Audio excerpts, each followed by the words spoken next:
மந்தி சட்டசபை ஸ்டார்ட் ஆகுது. ஏங்க மந்தி போலான்றது வந்து அவங்க ஆட்சியில தான் வந்து இந்த டாபிக்கே எடுத்தாங்க. எங்க ஆட்சிக்கு வந்து நாங்க வந்து இப்ப முடிச்சிட்டோம். கலர இந்த ஐயா கியானாலாம் என்னாதீங்க, உங்களுக்கு என்ன ஓணுன்றத சொல்லுங்க, முடிச்சு விட்டு போங்க.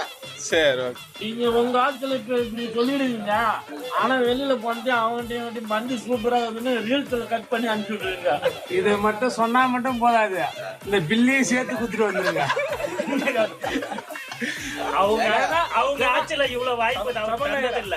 இந்த டைம் இந்த சபாநாயகர் இவ்வளவு வாய்ப்பு தந்திருக்கிறாரு. மாண்புமிகு பேரவைத் தலைவர்களே, ஆனா இப்பொழுது உங்க ஆட்சியில நீங்க தான் இந்த மந்தி பில்லை பே பண்ணணும்.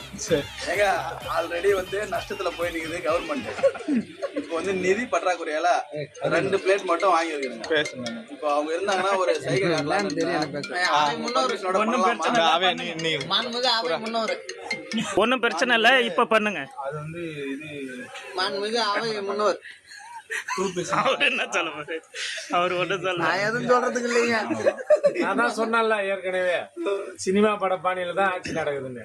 இப்ப சைகை பண்றாங்க, அடுத்து சின்னதா ட்ரெஸ் எல்லாம் போட்டு டான்ஸ் ஆடுவாங்க, எல்லாம் நடக்கும். இப்படி ஆடின வரலாறெல்லாம் எங்களுக்கு அப்பவே தெரியும். ஏங்க இப்ப நீங்க மந்தி சாப்பிட போலான்னு சொன்னதுக்கு இதுக்கு கூட்டணியே நாங்க தாங்க முதல்ல வந்து உங்களுக்கு பில் பே பண்ண வந்துக்கிறோம். ஏங்க ஒரு சிபிஐ இல்லைன்னா, ஒரு விசிகா இல்லைன்னா, ஒரு ஐயுஎம்எல் நீங்க நீங்க யாரும் வந்தே இருக்க முடியாது இந்த இடத்துக்கு. நீங்க வந்ததுக்கு காரணமே அவங்க, இல்லைன்னா நீங்க டெபாசிட்டே இழந்திருப்பீங்க. எல்லாம் இருக்கிறீங்க, ஏகே மென்ஸா இருக்கிறாரு, ரேவதி மெடிக்கல் இருக்குது, ஆனா உங்களால என்ன பிரயோஜனம்?